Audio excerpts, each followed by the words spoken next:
Welcome, everyone, to another broadcast of Authors First on the Artists First Radio Network. All past broadcasts are podcasts. There are a couple thousand Authors First shows available. Just visit the Artists First homepage and click on Authors First. Today we have a returning guest.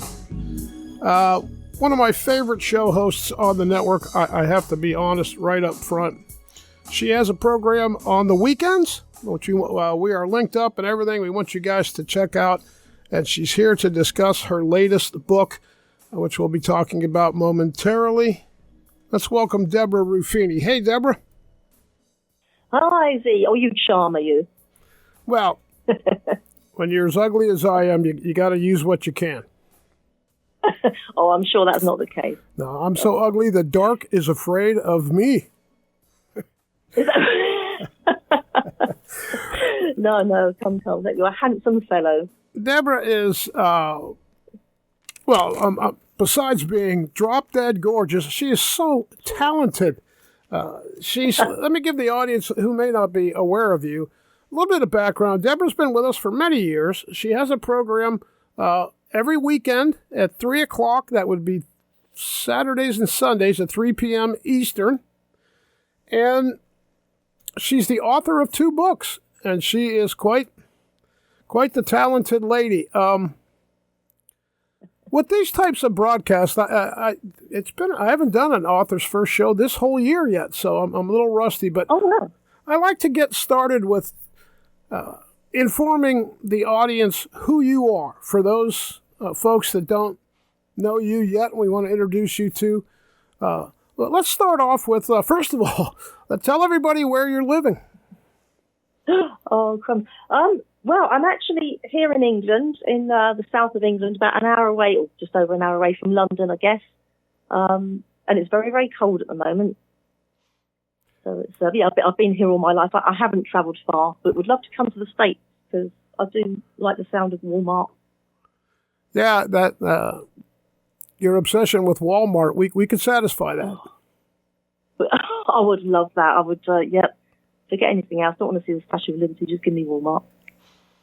Well, tell us a little bit about your childhood. You know, where'd you grow up, and what did you have a happy childhood? Yes, I did. I'm a retired minister's daughter, and I had a very loving childhood. Even though I was raised in the Christian household, and my memories were, I'm very thankful for things like being able to watch. We had a program over here, sort of Top of the Pops. It was like the music charts, and but lots of Christian families, the parents wouldn't allow their children to watch things like that. So I've had not a strict Christian upbringing, but a kind one. And my dad was always, very loving from the pulpit. There was no howl and condemnation. The sermons were always funny and loving. So I will always have happy memories of church and childhood, just general childhood, really. Well, I remember Americans are kind of stupid, so let's tell them that would be the Anglican Church, right? No. Well, this was sort of cross between Baptist and Methodist. It was called a Bethesda Church, so more sort of, I'd say, conservative Baptist. Well, see, I'm just proving the point how dumb Americans are, and myself included. I just assumed it was the Anglican Church. But, Americans are lovely. Do you have any brothers and sisters? Yes, I have one older sister. She's 4 years older than me. We get on very well. And does artistry run in your family? Oh, crikey, let me think. No, we don't tend to have much. I don't think anyone else has done sort of writing or anything. But we all have, different strengths and gifts in different ways, I guess. But it's a good family. Can't complain. For the last 25 years, we've been doing an unsophisticated survey on whether people artistic because of nature or nurturing. Where would you fall in that question? Do you know, I don't know. I mean, I never did very well at school. I hated things like English, and I've recently been to school. Actually, was it the day before yesterday? I went to see the Bob Dylan film that came out. So I'm not too familiar with him, but my hero Springsteen adores Bob Dylan. But I think it was getting into Springsteen's lyrics. I thought, oh, he's got a brilliant way of saying things, and he's a great storyteller, and I love rhyme as well. And so I think sometimes personal interest from things can give us like an oomph. And so I think, you know, forget about school. It was personal things that gave me I want to try and write things how Bruce made. Obviously not as good as, but you know, give it a go. So it was, that sort of thing. So what age were you when you realized you had some talents? I don't know if I've got talent. I'll just give it my best shot. I don't know. I guess probably leaving school, I started to. I think also when you're passionate about a subject, you sort of, and you want to help people, and you think, oh, am I the only one in this? Let's see if I can, help other people. There's something quite powerful about writing and, getting it across in a certain way. And I think I started putting things on paper that I thought wasn't quite right, or, it shouldn't be going on in the world, or, I think it was more because of things like that. Yeah. Do you remember your earliest writings? My goodness, this is going back. I'm an old girl now. It's a job to think back. Let me think. Probably in my early 20s, I would think. And it was just little poems and kind of about... I tend to be a bit ranty. See, you might have gathered by now. But just about things that aren't right in the world. And again, sort of being raised in a loving Christian household, but witnessing not so loving Christianity and thinking this isn't right and we need to love God and make God appealing. And so I think a lot of my writing has been about that, about how unkind this loving Heavenly Father can be betrayed. I will do my best to avoid my bizarre thoughts on Christianity and religion and the world, things like that. People know I'm a little strange in those regards, but yeah, you were a fairly. I'm sorry. You feel quite strongly about injustices in that realm. Yes, I've expressed many times on this network my opposition to the Catholic Church. Not the people of the Catholic Church. The people of the Catholic faith are wonderful, wonderful people. The people running the Catholic Church, well, we should line them up and shoot them. But that's just my opinion. That's just my opinion. What a disgrace. I am a recovering... No, it's not. I'm a recovering Catholic. I left the Catholic Church 25 years ago, never looked back. They'll never get another penny of anything because I don't want the money going to pay off lawsuits. Anyway, long story. Okay, so I think that in a nutshell sums up for the listeners who don't already know where I'm at on that. I think a lot of people would agree with that, and I bet, I can't speak for that, but I would imagine that you may have had a closer walk with God since in these 25 years. No, I'm sorry, say that again?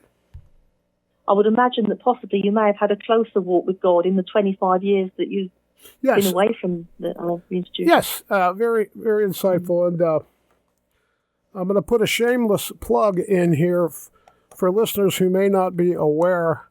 We have a program called Project Urantia. Urantia is the name the celestial beings that are overseeing this planet call this planet. We call it Earth, they call it Urantia. There's a book called the Urantia book. Very difficult, not easy reading, but we encourage anyone out there to read it for free on the web, listen to it chapter by chapter on YouTube, and it is a college-level PhD textbook about the history of Earth. Okay, that's getting off the deep end here, but part 4 of the book is the entire life of Jesus Christ. All the missing stuff from the Bible is in the Urantia book. It is not a substitute for the Bible at all. It is a history and textbook. There's science, there's mathematics, there's philosophy. Anyway, all in this book. And it was given to Earth in the 1920s. Anyway, it's out there, folks. Do what you want to with it. I'm just saying, there's a lot. If you say you love Jesus, really, why don't you read about his whole life? There's a couple things. I read your book this morning, and there's a couple things in there. Well, when we get to that, I'm jumping ahead. Okay, yeah, sure. I'm gonna look that up and read that. Sounds interesting. Yeah. I think it's 2,200 pages, something like that. It's massive. And do not start, there are 4 parts. Do not start with part 1. Part 1 is trying to explain about God. It is really difficult to comprehend for us puny humans. Then the entire history of our universe, solar systems, planets, all this kind of stuff. The amazing amounts of science. One last thing about the Urantia book. It is the only book that so far has had numerous scientific principles that were written about in the 1920s that we have verified in the 1970s and 80s and 90s. For instance, did you know that if you go up, straight up into the sky, and you get 5 miles up in the sky, the temperature drops to 75 degrees below 0 Fahrenheit. That's outside your plane window. It's very, very cold. Right. But as you continue to go upward for another 100, 200, 300 miles, the Earth's atmosphere begins to warm until it reaches a point where it is 1,200, is it 1,200 or 1,500 degrees Fahrenheit? Very hot. That's up where the area where the aurora borealis can be seen from. That heat ionizes the Earth's atmosphere. Okay, why am I telling you this? This was in the Urantia book that was printed. They started to typeset it in 1912. In 1912, we didn't have anything that could go that high in our atmosphere and accurately measure and respond. There are hundreds of these scientific facts that have since been proven. A lot of Ivy League professors are going, who could have possibly written this book? They didn't know. We had hot air balloons? We might have had some crude aircraft. But anyway, just an example. I ask the listeners, what other book contains this? Anyway. So anyway, enough about that. Well, all right. Made a note of that. That's good. Yeah. Fantastic. Yeah. Well, there's a lot of stories missing from the Bible about Jesus' life, and some that dovetail perfectly. When I was reading your book this morning, that as we get there, we'll talk about that maybe down the road. But all right, so sure. I know that you've written at least 2 books. Have you written more? Ooh, I had to think then. Have I written 2? Oh yeah, this one. I'm being dopey. A long time ago, I had one of poetry that was actually quite depressing. I went through a bit of a low spell, and it's not a jolly read. But that's kind of discontinued, thankfully. No, it's mainly the artist page and now the artist rage, where in this one he's not very happy at all. These are the only 2 that are thankfully still available. For listeners listening live to this broadcast, if you're go to the homepage, you'll see the cover for the Artist's Rage book, the newest in the 2 books that Deborah has out. And if you click on that cover, it'll take you right to Amazon where you can pick up a copy. Is the book available? What formats is the book available in? Oh, thank you for that. So it's Kindle, paperback, And as of today, hardback as well, which is good. So yeah, there's no escaping all formats. Yeah, the physical copy looks very. I have it in my hand right now. It looks very good. And isn't that really wonderful to be an author and be holding in your hands what was once just an idea in your head, and now you have it in your hands? So few people actually get to experience that. What's it like for you? Do you know, I've never thought of that. That's a lovely thought. Thank you. Now I'm going to be beaming at that very thought. Yeah, it is actually. Yes, that's quite true. Just a little idea on the scrap of paper that was a poem, and then I found a fantastic illustrator who was from, where's she from? I don't know, my geography, Serbia, I believe, and she's illustrated it incredibly well.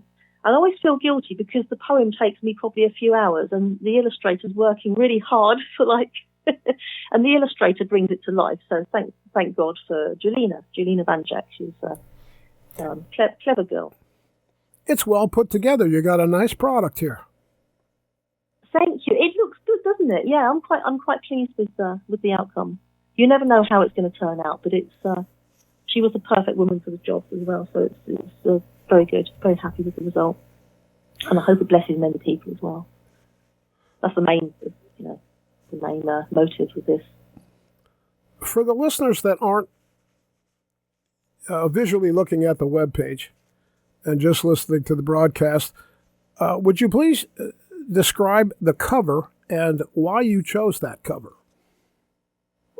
Okay. So the cover is, so the artist is representing Jesus, and he's got the cover is a deep blue, and he's got, as a close-up of the face, he's got his head in his hands, and he's very, very sad because, as we'll go into the story in a bit, people that are claiming to love him and follow him have let him down, and let those who could potentially love and follow him let him down as well. So it's and it's got a little waste paper bin in the background with some boxing gloves in. So the boxing gloves are the servant in the story, who isn't representing Christ, is basically a bit punchy and just wants to attack people. So the cover sums up the story very well, and it's quite striking. It's very striking. Perhaps a little bit dark.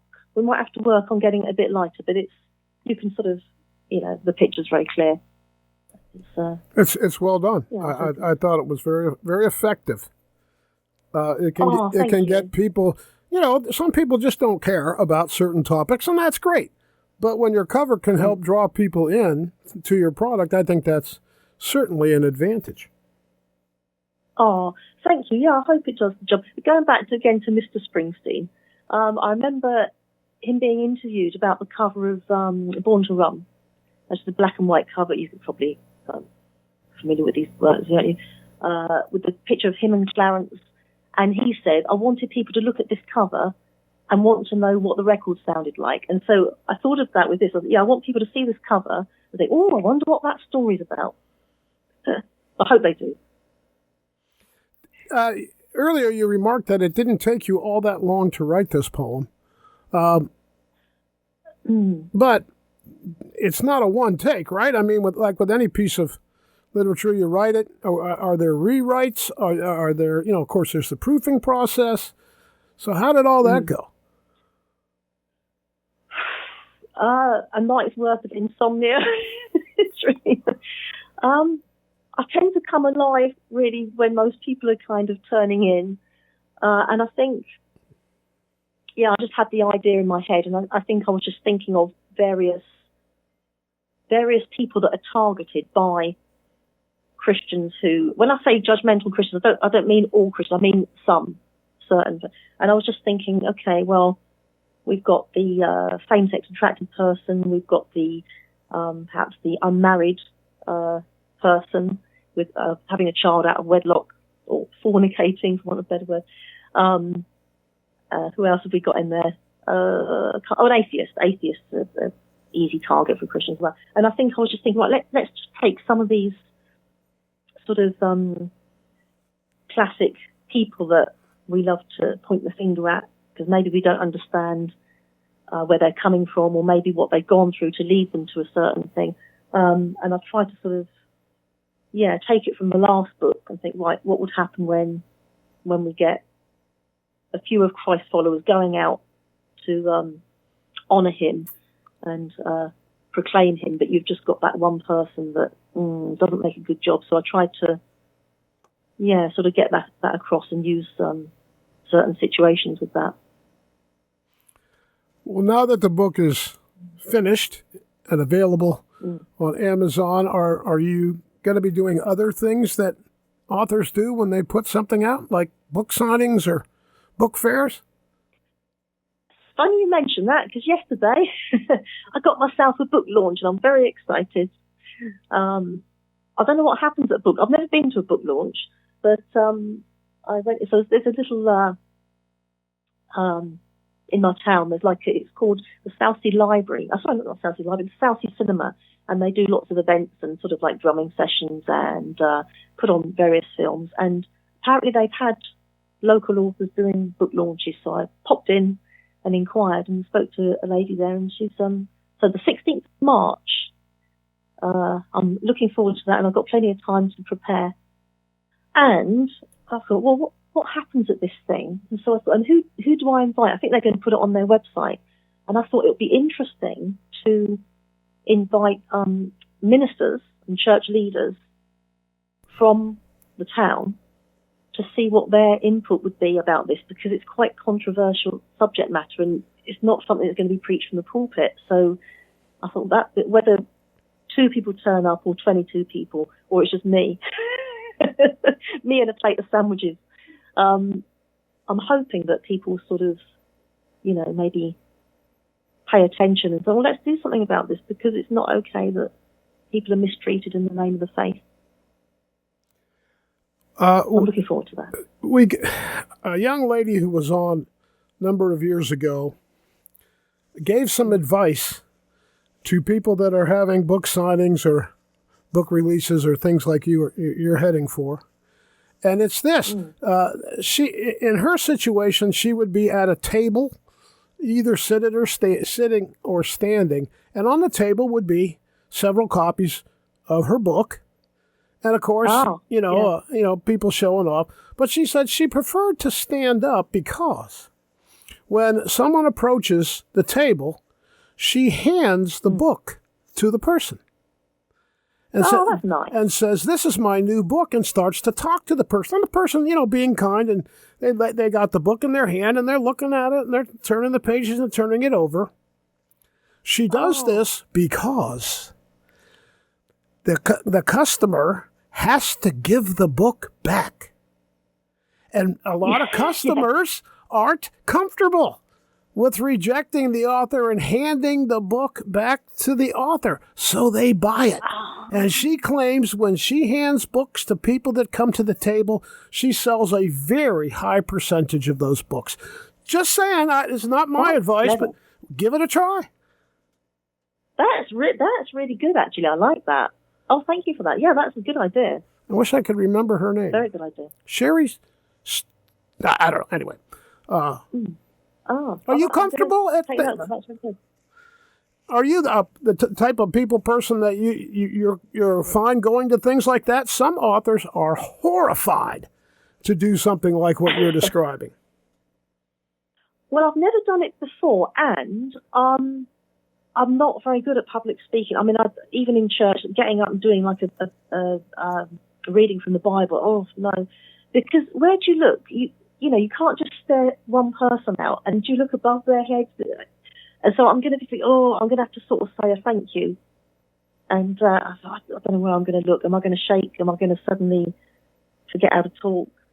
That's the. But I'm okay. I'm a mingler. I'm okay with sort of, speaking one to one, but it's looking at people when there's lots of eyes on you, and so we'll cross that bridge when we come to it. I might hide under the table. Well, of course, we highly recommend bourbon. It usually takes the edge off of. Is that now? Hang on, I'm thick about my alcohol. Is that whiskey bourbon?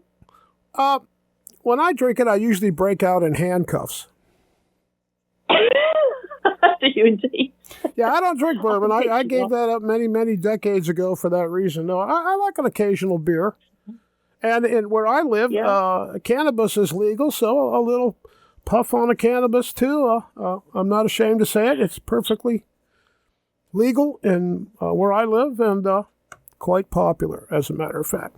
Now, is cannabis legal in Fantastic. I'm sorry? No, it's not. Do you know, I've never tried it because I'm too much of a wuss. I'm quite intrigued about what it feels like because I did know someone who fell into hysterics and she was parked in the middle of the road many years ago. But right at the top of my road, when I walk back from the town centre, it's a very, very sweet smell that comes out of two of the houses, and I'm assuming that's cannabis. It's well, if you It's a ever make pleasant it smell. to America, I'll get you stoned. Would you? Certainly. Oh, It's far safer than alcohol. Far, far safer than alcohol. Anyway, I can imagine people don't get. Sorry. you don't get hungover and you don't get stupid. You know, people that start boozing it up, especially in my fraternity days, you get those guys drunk, all they want to do is fight. All they want to do is cause commotion. You smoke a little weed, they're laying in the grass looking at the stars going, are there other planets out there? Oh, that sounds fabulous. So can we do that together and then go for a walk around Walmart, or should we do Walmart first and then do the weed? Whatever you want.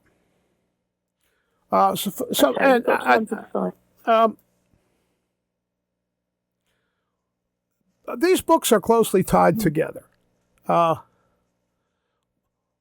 Why did you write the first book or the second book? I mean, describe what was going through your head and why you felt this was necessary and you wanted to get this done. Okay, so the first book, The Artist's Page, is so you've got a very clever artist at his drawing board, and again, it's representing Jesus, God. And then some people come into the studio, and I've got to think what way round it is. It's been a long time. Okay, so they come in and they see the artist working at the drawing board, and they see what his creation. So that's representing the theists. And then you've got another group of people that come in, and they're quite short people, so they can't see above the drawing board. Oh, sorry, let me get this right. So I think they can just see the drawing board, but they can't see him. So that's like representative of atheists and skeptics.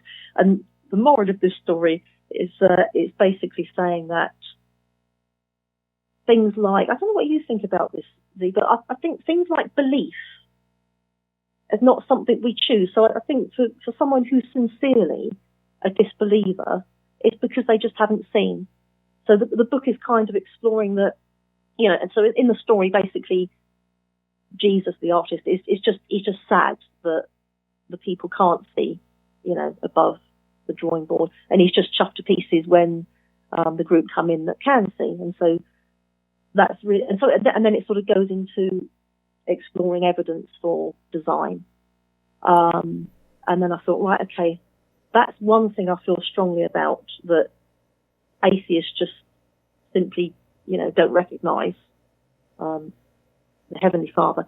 So I thought, let's take it from here in the second one, where you've got the group that does believe, and they go out, and Jesus is saying, okay, well done for recognising me. Now I send you out to, share my love, and then you've just got this one person who says, I'm not doing it like that. I'm going to be mean. I'm going to judge. I'm going to be nasty.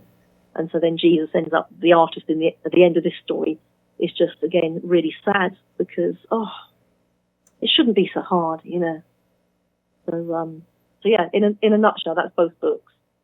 But in a sense, I'm more passionate about this one because I think the more I hear of cases where, and you've only got to look at any social media platform, YouTube, to just see how certain people are attacked, and I wonder how many people who claim to be atheists truly are, because sometimes, you get this. Like Richard Dawkins, I'm sure he's sincere, and I can't judge his heart, but I think there are some people who claim to be atheists where really they're just upset and hurting, and their faith has been destroyed by theists who have just claimed to be God in a nutshell.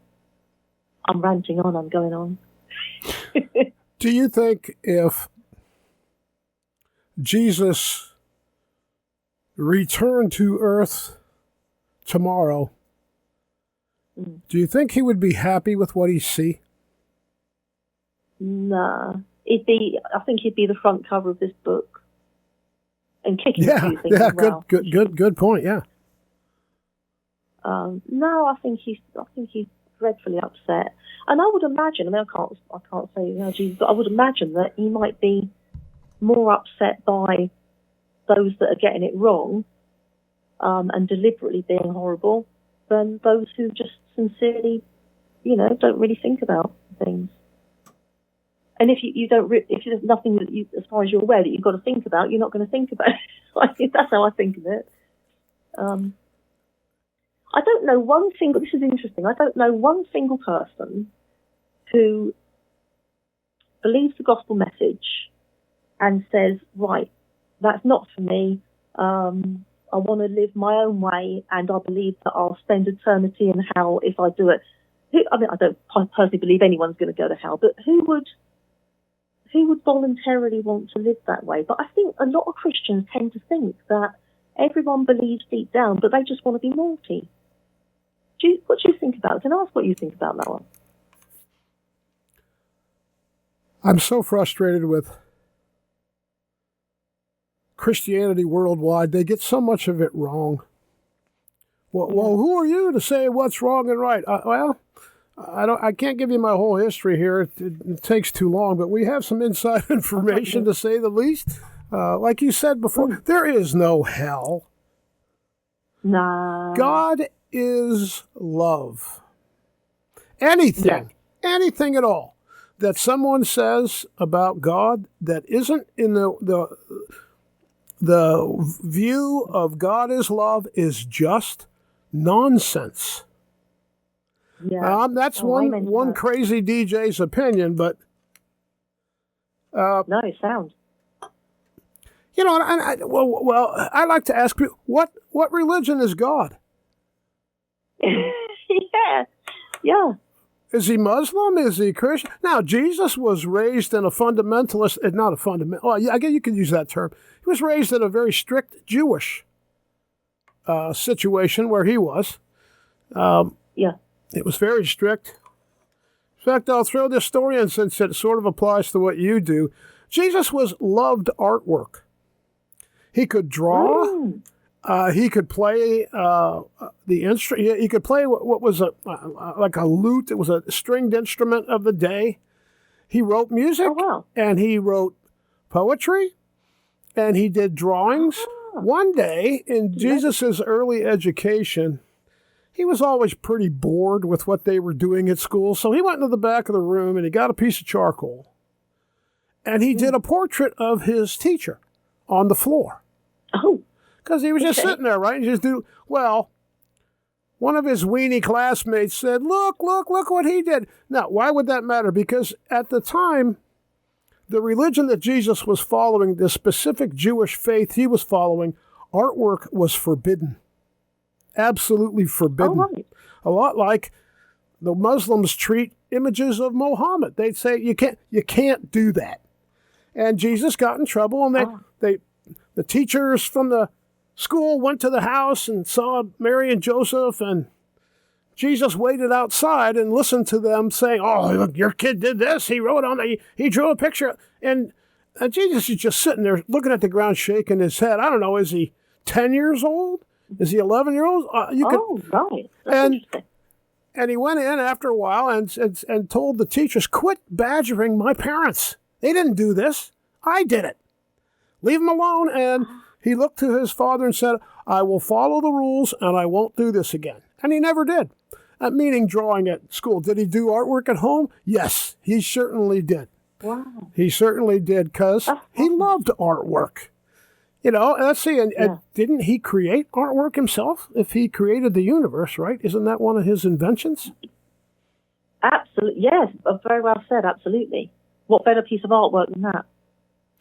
Well, speaking of artwork, why did you, in the Artist's Rage, why did you choose to put this out as a poem? Ooh, good question. I don't know. I think poetry is really expressive, and I think because I have a little bit of dyslexia, and I'm not very good at. I can take in poetry better than I can. I've never read a novel in my life, and I think poetry is quite attractive. I can follow it better, and I just love rhyme. I just love anything that rhymes. People that can rhyme well. I just get really gives me goosebumps, and so I try to do it myself, and I'm not that good, but I try to do it, and I just think it's so expressive. And so and also it works. A long poem can be a shorter story. Sorry. It absolutely works. Oh, good. I'm glad. Yeah, I read it a couple hours ago. I read it a couple hours ago. I wanted to have it fresh in my mind for the show, and took me longer than 7 minutes, as you suggested. But did it? It's not very long, is it? Well, please forgive me, and don't find this insulting anyone, but I remember there was an old clever joke that said, I have a friend who is an agnostic, dyslexic, insomniac. Right. He would lay in bed at night pondering the existence of dog.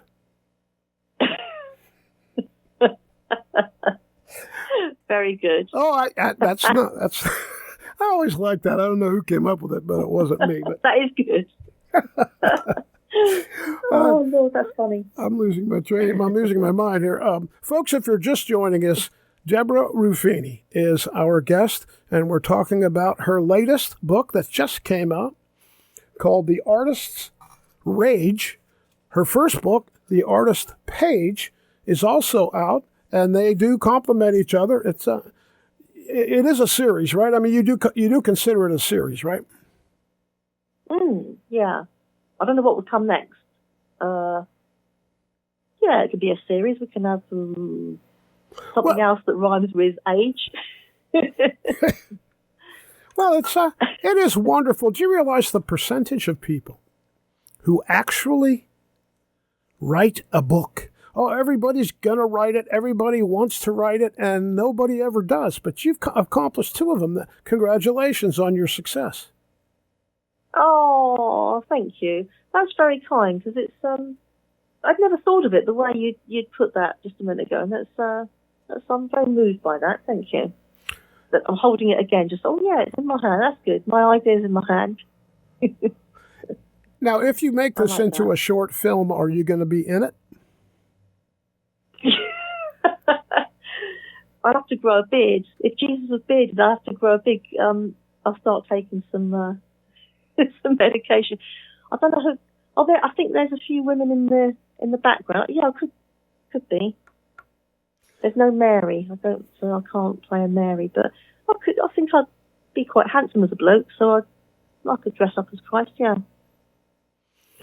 Could be like and who's to say God is a he? You could be like Alfred Hitchcock and make a cameo appearance. Oh yes, that was clever, wasn't it? That was good. Yeah, or like was it Mel Gibson? Was it the hand that was hammering the nail in the Passion of the Christ? I don't know. Right? I got that right. We just had last weekend the guy that played Jesus in Jesus Christ Superstar was on one of our one of our show hosts' programs. It's called Remember Again, I believe.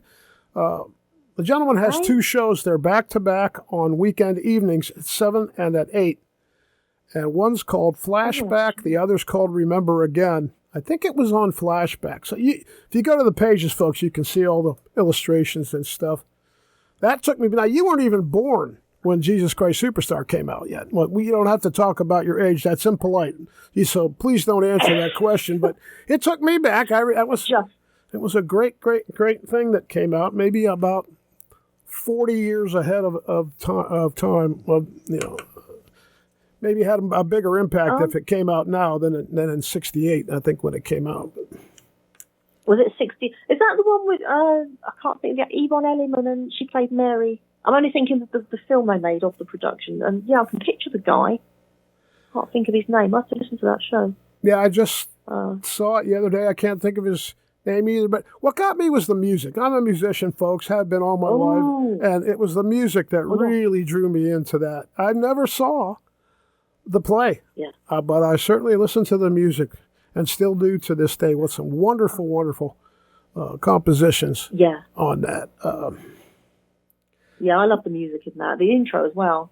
The guitar bit. It's quite something, that soundtrack. This will seem like a stupid question, but hey, it's coming from me. Who is your target audience, and what do you want them to get from this work? Ooh. Well, the funny thing, even though I've invited ministers and preachers to this event, I'd like to get it into the hands of skeptics and atheists and people that have been harmed by, I call it spiritual abuse. I don't know what else we could call it. Really to help them, but also to get it into the hands. See, I don't know. I can't get it into a Christian bookshop because there again, it's sad, isn't it? It's sort of, oh no, we've just got to paint everything in a good light. Yeah. Well, yes, of course we have, but this thing does exist and we can't ignore this thing that needs to be coming from the pulpit, and it's not. So it's interesting because, anyone that can relate to it, oh my goodness, I've been there and it's not good. And God is for me, even though, some of his representatives aren't. Anyone that can learn from it, so people that may be the servant in this book, or anyone that can be helped by it. Anyone that can bless, really, because it's not so much about sort of making any money. I just want it because the people that I've experienced spiritual abuse to a very, very minimal degree, but there's people out there that have had a lot worse, and that it's just going to scar them for life, and they do lose. I remember a former guest of mine, Maureen Sullivan, who was abused in the name of she was a Magdalene laundry survivor, and she said that she can't even go into a church with anything, a crucifix, or she just thinks of what the nuns put her through as a little girl, and she just cringes. And I've tried saying to her, I'm sure, and she's a pagan now, but it's just that people like her. I just want her to know that the Jesus doesn't change. It's the people that have got him wrong, and the people that have screwed him up. I just find this really sad. Not, like I say, not so much because I've been through it, because I've seen it happen, on such a vast scale. And even like street preachers, they mean well, but the other week I actually stopped and listened to one, as I do on many occasions, and pretend I'm looking for something in my bag, and I sit near the fountain. And the way they're talking, it's as if they're assuming everyone else is unsaved apart from them. They're talking at people. They're speaking at people, and it's not love. It's all, you can guarantee homosexuality is going to be mentioned. Atheism is going to go again. It's like a broken record, and it's just not winning people for Christ. It's just so sad. Oh, and it's wrong. If I could give a free copy. And it's wrong. Yeah. What? Give me a list. Listeners, write down 10 people that God does not love. Who does God not love? Can you come up with 10 answers to that? Church sure can. They could do that all day. God is love. I could answer that on their behalf. Would your life, let me rephrase that. How would your life have been different had you not been born into a minister's, have a father who's a minister? Oh, that's interesting. I've often thought of that. Would I be... Because I think of myself now as a mustard seed Christian. I'm a Christian with loads of questions, loads of queries. But I think I'd probably be a theist, but again, I can't say. Don't know. don't know. I would probably just be like, I don't know. I mean, the average person, maybe they just, no one knows how we got here. Who knows whether there's a God or not? Who knows whether there's life after death or not? And this is why I think I've been really privileged. If this is the truth, as I believe it most probably is, I've been really privileged to have this upbringing. But what about people that haven't, and they're just expected to, how can God punish disbelief? How can God punish something we don't know? So in answer to your question, I don't know. I may sort of be on a search for something, but who can say? May have wandered into a church out of curiosity, or a mosque, or a Hare Krishna temple. Yeah, that's why I don't really go along with this. I'm all right, Jack. I've got it sussed and everyone else has had it. It's just nuts. Don't know what I would, what my belief system would be, really. Well, your life, I think, maybe there's a reason. Maybe there's a reason you were born into this specific situation. And with having written this book, you may change lives. Boy, this is folks, I'm not very good at my job, as most of you have ascertained by this point in time, because I never gave Deborah the chance to give a little synopsis. I just read the book about 2 hours ago, and here I am blabbing about it, and I never gave you the opportunity to give the overview of the characters and what's going on. Please do that. Oh, I think we covered it. It's basically just the sequel to the artist page. It's just like taking the story further. When those who recognise the artist are sent out to invite others to get to know him.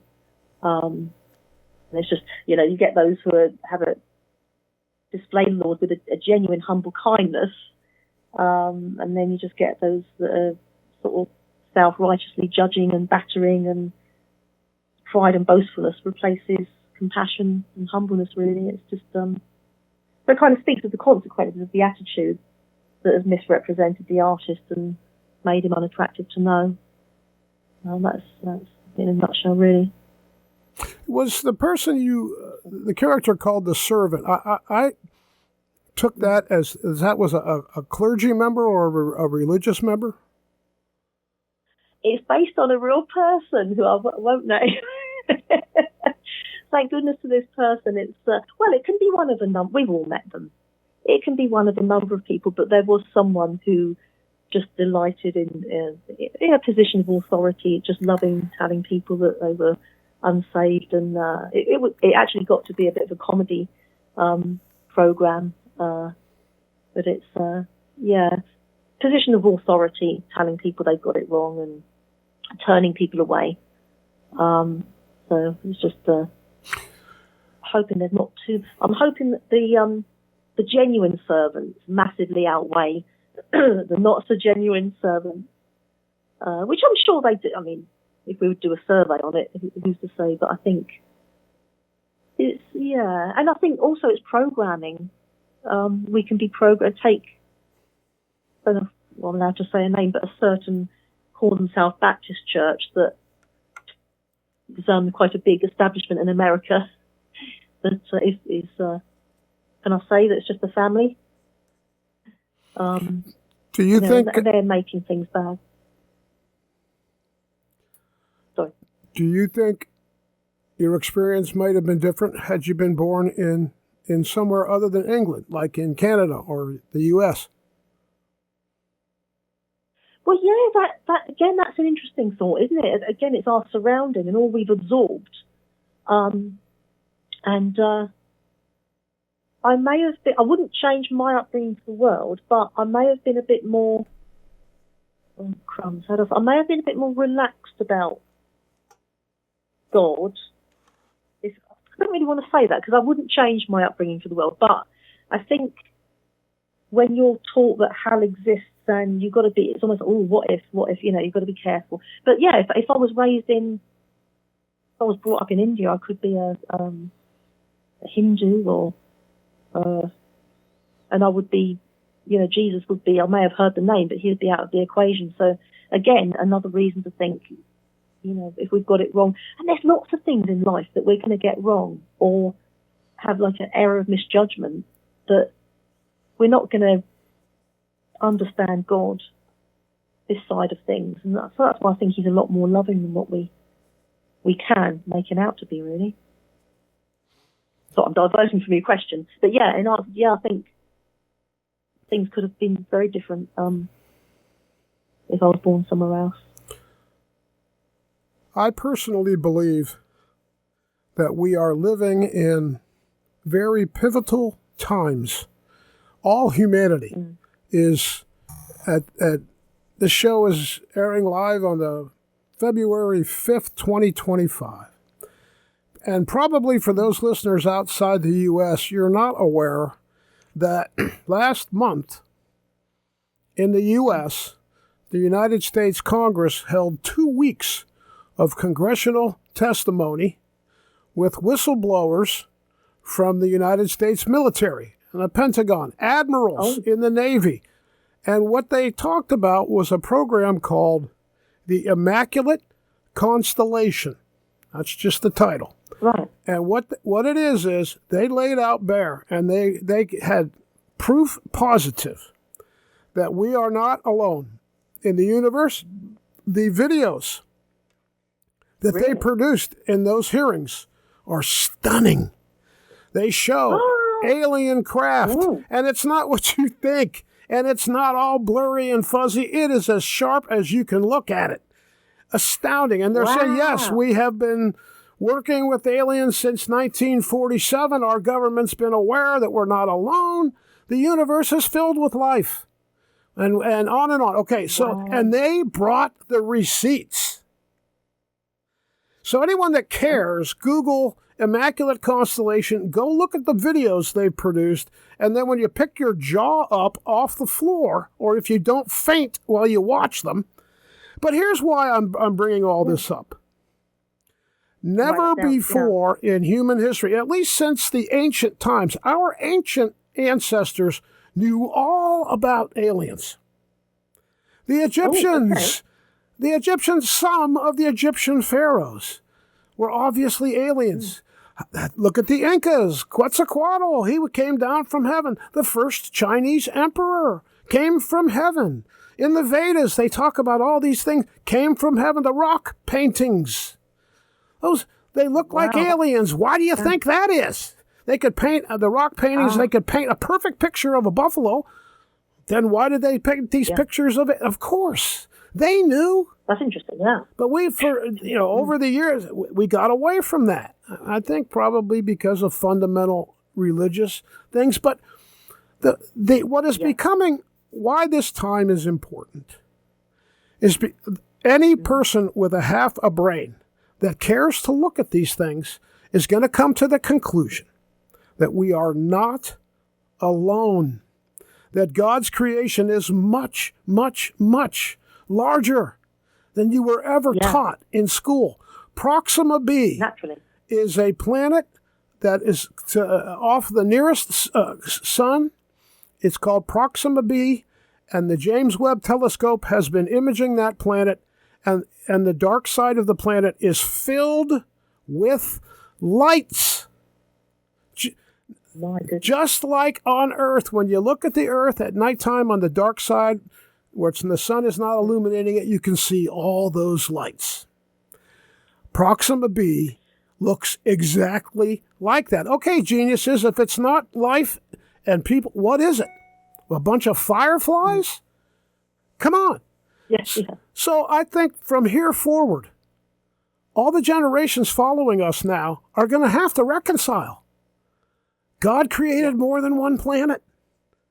So all the questions, did Jesus go get crucified on all those planets? Do they know anything about Jesus? Are those our brothers and sisters? Do they know that we're here? We're just discovering that, Proxima B is filled with life. And anyway, this is that pivotal point in human history since thousands of years ago when we somehow got amnesia about aliens off this planet. We're having to come back and reconcile. What if God has more planets than just one? Who says God only has one planet? You? Not you, Deborah, but the listener? Yeah. Is that your requirement of God? What else cannot God do? If he's Almighty God, then it's, yeah. Well, I'm sorry, I get off on these tangents, but I think it's a reality. I think a lot of, especially the generation behind us, they're like, well, duh. It's not even an issue with them. As a little green man, yeah, some of them are little and they're green. Yeah, absolutely. And that's the truth, too. And some of them just look like movie stars. And some of them look like bugs. I know. But we have been so dumbed down by religion, on purpose, to keep us submissive. Okay, I'm done with that rant. What do you think about all that? No, I'm absolutely with you. There was a little girl on the bench, tickled pink. My dad was in the pulpit and he said, by mistake, he meant to say, let's bow our heads and close our eyes. He said, let's bow our eyes and close our heads. And it's never been more funnier now as a 54-year-old woman. Let's bow our eyes and close our heads. And that's what we're taught to do. But no, I think if God is never ending and if he's all powerful, then little Earth with its little inhabitants is going to be too small for him. Of course, he's going to be never ending in his creation. Automatically saying he, but yeah, there's got to be something else. And that's another thing actually that does, get my goat a bit. It's, there's no such thing as, and again, a lot of it comes from theistic, because Jesus came to Earth. Well, yeah, but there may have been a Jesus equivalent that came to a different planet. I mean, who's to say? But there's bound to be more out there. But that's interesting. So I know this may sound like a really thick question, but why would this is actually, because I'll probably realise the answer as soon as I've asked the question. Why would the government not want us? Would they not want us knowing because we would go mad? That's a cover story that maybe in the 50s or 60s, the Rand Corporation did a study and said you can't tell people that we've been working with aliens since 1947. Their heads will explode. They'll go out and run in the streets and okay. Yeah. Okay. Yeah. That's true. When I was in college in the early 1980s, we had a United Nations diplomat come to the college on a lecture series. He was a Catholic priest. He was also personal friends with the Kennedy family. He personally knew John F. Kennedy and Robert F. Kennedy. Anyway, and he came to a classroom. There might have been 15, 20 people in this classroom. And during the day, because his lecture would be in the evening, he came in. And he says, and he's talking, there's some professors in there and a handful of students like myself. And he says, I'm going to tell you 3 things you've never heard of. Well, number 1, China has intercontinental ballistic missiles. That was unknown at that time.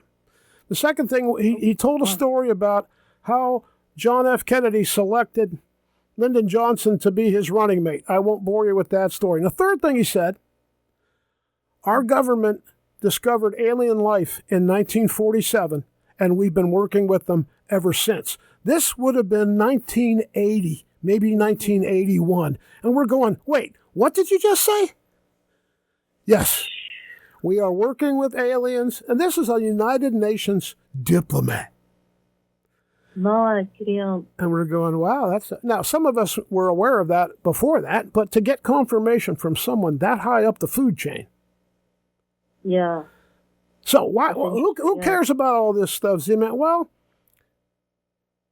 I guess it's reverse psychology. Do you really think, listeners, God cares what you do in your private life?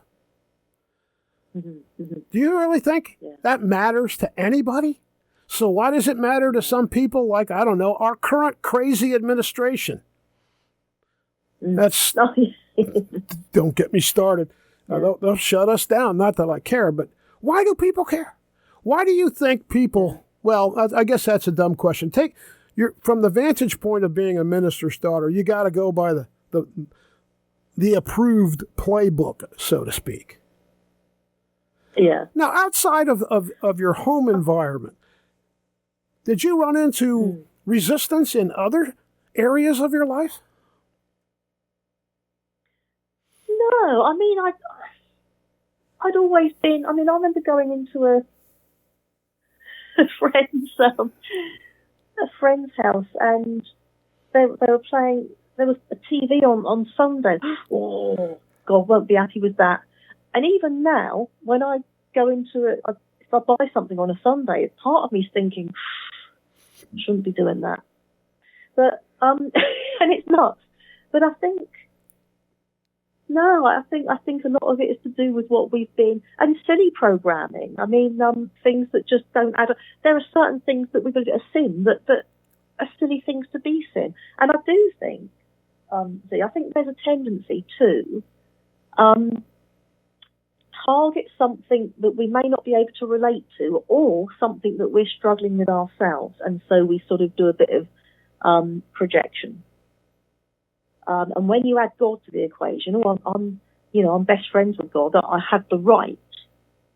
I'm going off the question now, but I think things are very different when you're outside and allowed to think, and you start fathoming things through for yourself that just don't add up. And it's important to think, okay, well, God's the best reader of my heart, so He's going to know why I don't get this, why I feel a bit odd about this, why this doesn't make any sense. And again, we're only human, so I don't think He's going to batter us for not knowing everything and not, being Him. I just laugh, I laugh at stuff. I mean, it's a pitiful laugh at the people who make those rules. They're clueless. But you know what? I don't think God cares. I don't think God cares how stupid people are. No. There's a lot that's in the Urantia book that was removed. I shouldn't say it was never entered into the Bible. One of my favorite. That's interesting. When Jesus was speaking with His disciples, He made the remark to them that God has already forgiven you for sins you have yet to commit. And the disciples went, wait, what? You can't tell people that. And he's trying to get this point into the disciples, and they're going, oh, hell no. We're not going to tell anybody that. Are you crazy? Well, thinking back about the times that Jesus was on this planet 2,000 years ago, and, everything was based around the power, strength, violence. It was a different world, but nope. They're going, ain't going to tell nobody that one, Jesus. And they defied Jesus. They said no. Yeah. Don't get me started. Yeah. It's a shame. Jesus was absolutely awesome, but it's just awful that people that have just ruined Him. I mean, He must just be, oh, for goodness sake, don't do this to me. It's horrible, isn't it? Jesus created the women's corps. At the same time He put together the apostles and got that ministry up and running, He also had a women's corps. He gave them, they gave them a lump sum of money to get them started, and they were self-sufficient ever after. All the big names in the Bible participated in the women's corps. They were hugely instrumental in founding the early church. Yet they get no mention. Wow. They get no mention in the Bible. The apostles didn't bring it up at all because women weren't people. They were dirty animals. Yeah. And we can't give them credit for anything. We're not going to. And, can you imagine if the disciples had courage and actually followed many of the instructions? They said, Jesus, we're not going to do that. Can you imagine if women would have been treated equally and with love for the past 2,000 years? Yeah. Very different from that. Very different. And I'm already getting hate mail. And guests can send hate mail to DJ. Oh, are you? No, I made that up. But I do get hate mail. And because we talk about controversial topics. I haven't really looked. I don't even have that open at the moment. But the world that could have been. I'm sorry, I was talking over you. What was that? women were the first witnesses to the resurrection, weren't they? So, that's interesting. And so, but it's, I just haven't thought about this. Who decided what would go into the Bible? Is it 66 books? I should know this, shouldn't I? Who decided what would go in and what would stay out?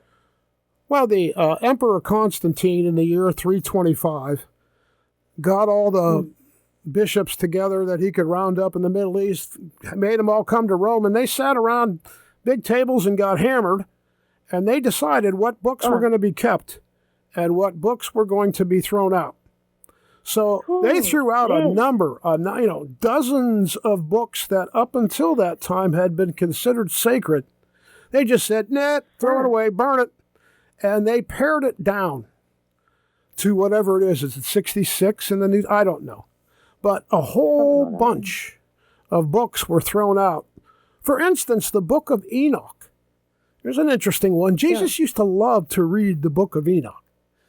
I'm not so I can't tell you if it's accurate or was fiction, but that entertained Jesus. He could also he could read Greek and Aramaic and Egyptian, was it? There were 3 languages he could.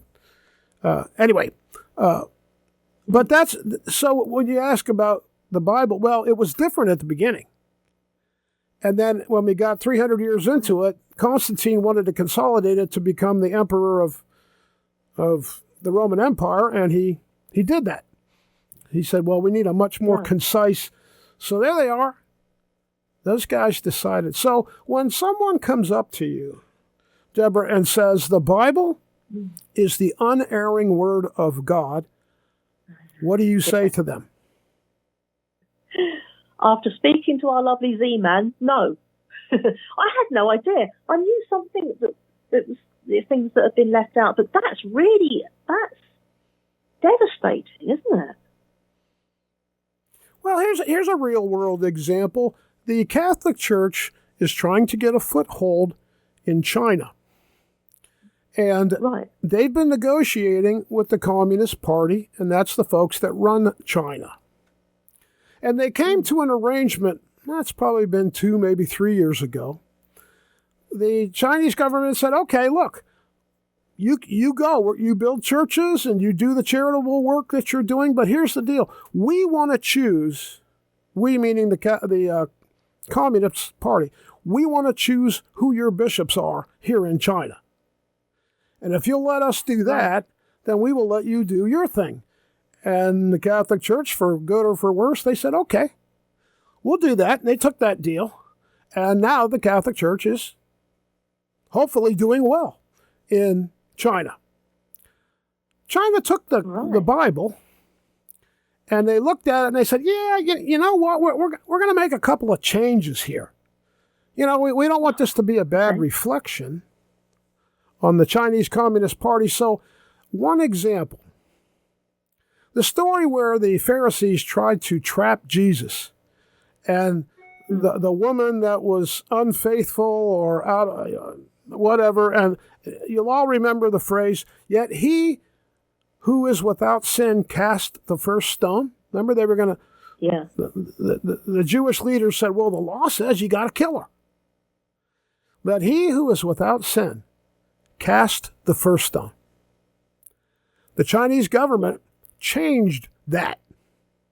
In the Chinese Bibles that are being printed by the tens of millions and being distributed throughout China, that passage in the Bible is followed by, so Jesus cast the first stone. And the woman is stoned to death, and Jesus participates because he is without sin.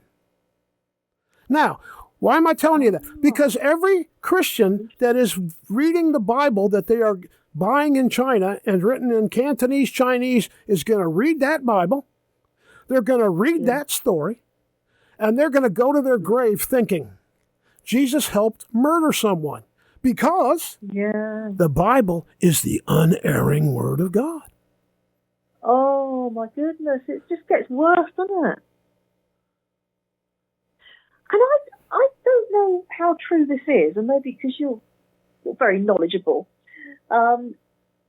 I read on, I think it was an apologetics group, something about the second coming, and I think it was second coming, and I think it was how only made it into the Bible in 18 something. Before that, there was no. But then Jesus spoke about Lazarus, but then Hades, the common grave. So that's But certainly the second coming, there was something about that's been mistranslated. Have you heard anything about this? I'm not. Nothing's coming to mind. Okay, maybe I misunderstood, but again, lots of things can be translated in different ways, can't they? But it's like, oh no, there's only one way to read this. And, oh, for goodness sake. And that can be another fear factor thing, can't it? That was another scary thing in the 70s. Films like Thief of the Night, that Jesus is going to come back and everyone's going to be zapped up, and the ones that are left behind are just like scrambling around on Earth. Again, a bit the likelihood of, I don't know. Well, I can't really see. Again, the misguided people who use religion to beat up people, like our wonderful guest Deborah Ruffini, they use that interpretation and those interpretations to treat other people very badly. Yeah. I don't think Jesus would like that. All right, I'm sure I'm getting hate mail. I'm just not going to look right now, but when someone says they'll have to deal with me. Well, maybe. Well, I'm saved. I'm saved.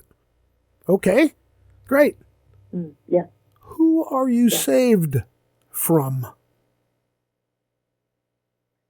Sorry, I didn't get it. Who are you saved from? Who are you saved from? Who's going to get you that you needed to be saved? Who's after you? God? Oh, that's you need to be saved from God? Wait, what? I've asked many ministers and many preachers, who are you being saved from? And I'll ask you, I don't know. Who are you being Deborah, who are you being saved? If you're saved, who are you being saved from? And why do you need to be saved from that entity?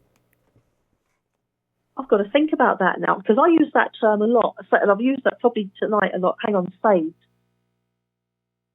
I probably mean it in the sense as in, do you know, that's a good question, yeah. Because that's an interesting choice of words, saved. Exactly, who are we, what's their answer to that been? And who came up with that? Somebody said, well, you got to be, Jesus saved me. Yeah, from who? Save me. Salvation. Well, and that's one of those words that would, yeah. That's just another. That's one of those words. Sorry, I'm talking there. No. Well, please continue. Yeah, well, one of those words that can mean different things to different people, but saved. Well, obviously one of those words that we say it, and I've never really thought about the meaning of it. I suppose I've thought, right, okay, as far as I can be aware, I've got things right with God, and if I've harmed someone or got things wrong, He knows that I'm sorry. But you're right, so that's what I would mean by saved. But you're absolutely right, see, that doesn't actually mean saved. What does saved actually mean? I need to think about that. What does saved mean? Salvation from what? I don't know what word we really mean when we say that. If someone's drowning in a lake and you save them, then you save them from drowning. And if you don't save them, then they drown. So, anyway, okay, I don't have the answer to that question either, but it's just another aspect of some of these traditional religions that are kind of hard to follow when you get down into it.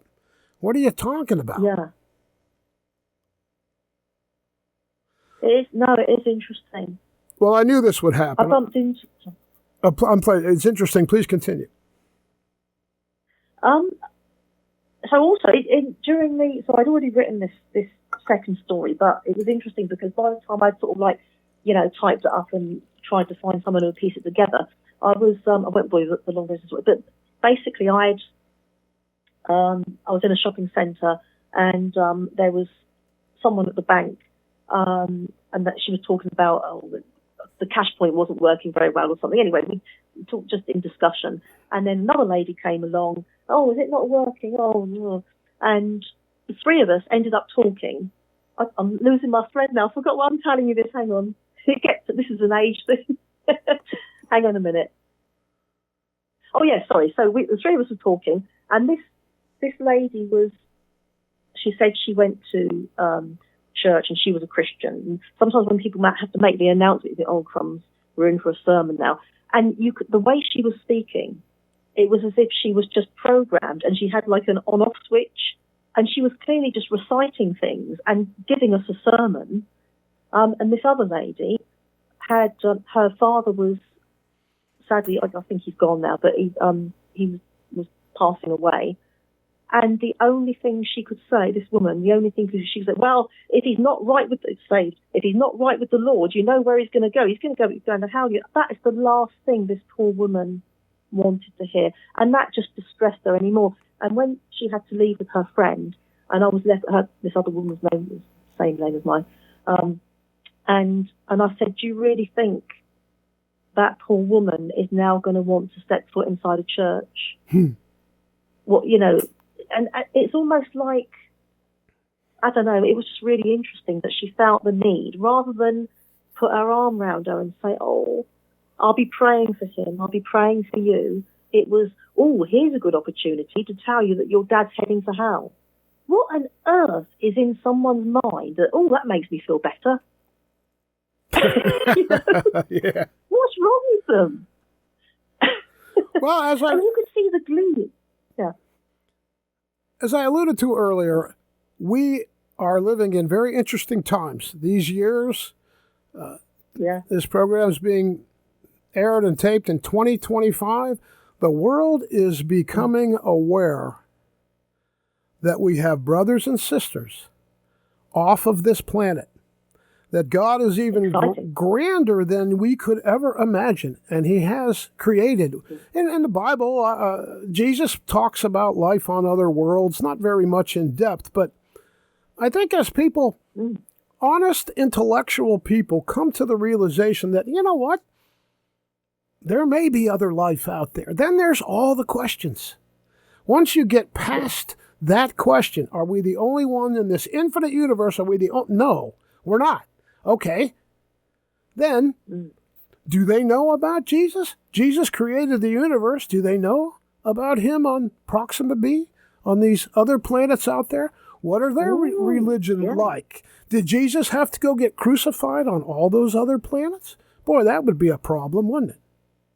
That's interesting. Very interesting. Yeah. Well, there are answers to these questions, folks, but we are out of time for this broadcast, and I am sorry that I digressed onto some of these topics, but let's do some recapping here. No, it's been fun. Deborah Ruffini. It's been interesting. I've loved it. She is not only the best-looking show host on the Artist First Network ever, she's also a very talented artist. And the two books she has out right now that you can go get right now are The Artist Page and The Artist's Rage. The Artist's Rage is the latest one. There's a cover on our homepage, and you can link through to Amazon, and you can also find them on Deborah's show page, and they'll be there for the foreseeable future. As far as the book goes, is there anything we haven't brought up that you wanted to make sure you spoke about on the show? No, I think we've covered lots of interesting things. This has been a learning curve as well. This has been a blessing, this conversation, Dee. Thank you. It's always lovely to speak to you anyway, but this is it's been really interesting. It's been good to talk about things that need addressing, and things that, like you say, life on other planets, things we need to think about. It's not good to have a limited mind, is it? It's good to have life is easier when you just, okay, tell me what to believe, and I'll believe, and people don't. Anyway, I'm being critical, and I shouldn't. God is love. Yep. Amen. And Jesus tried to teach, and this is word for word, I think this exact sentence is in one of the Bibles. The kingdom of God is within you. Mm. Which is why they allowed him to live. And Pilate said, well, he's talking about a kingdom, not this kingdom. He's talking about a kingdom off of this planet. You know, a heavenly kingdom. They didn't see him as a threat now. God is love, and the kingdom of God is within you. If you can accept those two things, folks, right there, I think you're well along the way to understanding what God is and how he intends to help, and he's always there, and on and on and on. Well, Deborah, anytime you want to come on and have a religious discussion and continue what we've been talking about, folks, you can tune in the Project Your Answer show. We've done over 680 or 690 broadcasts, and I'll just tease the audience with this. We have a celestial friend that appears on the program about every 2 or 3 weeks. What do you mean, a celestial friend? It is our belief that God watches over us, and he has and God has people that work for him that actually do the day-to-day routine things, and we call them the celestials. They are not and they are on this planet. They watch over this planet. And anyway, Jesus visits this planet frequently. What? Oh, we're waiting for Jesus to come back. Well, he's come back 100 times, and he doesn't tell anybody. He comes back to observe his favorite planet. Jesus loves this planet, and he calls it his summer home. Anyway, I digress. But it's a wonderful thing, folks. That's beautiful. It is. Jesus has a sense of humor, and he likes coming here, and we are known as the planet of the cross. We have a very famous planet. The most famous planet in our local universe is this planet, because it's the one that Jesus chose to come to and suffer such a horrible, horrible, humiliating death. Fantastic stuff. This is beautiful. The way you're saying this is actually sort of filling my heart with joy, because this is making Christ God less petrifying. We can be petrified of God, but the way you're saying is no, it's a beautiful, warm, fuzzy thing. It's nothing to be scared of, nothing to be fearful of. Be scared of those people that wear those funny-looking hats. I'm talking about the Catholic Church. That's what should scare the hell out of people. Now, Pope Francis, in the last 6 months, came out with a statement saying, there's no such thing as hell. We made that up to keep you people scared. The Pope said that. The head of the largest religious organization on the planet says there is no hell. It's exactly what our celestial friends have been telling us for the last 12 years on the program. Stop made up stuff to keep people under their heels. A lot the way they do with the LGBT community. They use God to beat people up. It's ridiculous. It's horrible. And all the lives that have been taken, all the lives that have lived in fear through lies. They've got some splaining to do. Well, they sure have. Big explaining. Have you ever looked into the near-death experience? Yes. One of my guests, Dr. Jeffrey Long, who, his fate, he's a Christian, his fate had to be challenged because I think he was a cardiologist. And his findings, even atheists that had passed on, been clinically dead for far longer than they should have been, had come back to say this amazing, come back to believe, not necessarily in Jesus, but come back to believe that there is something bigger. And I think him and his wife were in that line of things. Dr. Long, Jeffrey. And, and he had to say, well, I don't know where I am with my traditional upbringing now, because my research is teaching us differently. And that was exciting as well, to think that. And he said there was not one hellish experience out of all. He's the founder of Near Death Foundation, something or other centre. I don't know. But he said there was not one hellish experience. Everything was pretty much similar thing, pure joy, bliss, comfort and love, but not one hellish experience. And I thought, that's interesting, irrespective of the person's belief when they were alive. That says a lot, doesn't it? It's estimated 10,000 people a day have a near-death experience. The people that die and don't come back, well, they just died. You know, you don't hear about them because, well, they died. But we've had, 150 near-death experiencers on the program. Daniel Brinkley, 3 or 4 times. He's considered the father of near-death experiences, bringing it to the public. Daniel Brinkley, I think last time I talked to him, he had died 4 times. But wow, and he had the same sort of experience every time? Yes. Remember that movie that was out? Maybe it's 2 years old, about the kids that were walking across the pond in, I don't know, where was it, Montana or something, and they fall through the ice. And 3 of the kids get out, and the 4th one doesn't.